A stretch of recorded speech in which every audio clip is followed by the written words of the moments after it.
C Joseph Vijay எனும் நான்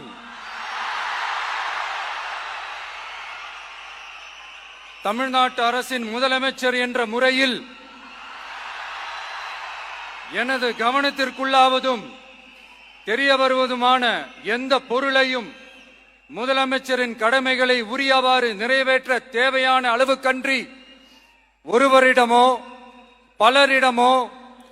நேர்முகமாகவோ மறைமுகமாகவோ அறிவிக்கவோ வெளிப்படுத்தவோ மாட்டேன் என்று ஆண்டவன் மீது ஆணையிட்டு உறுதிமொழிகிறேன்.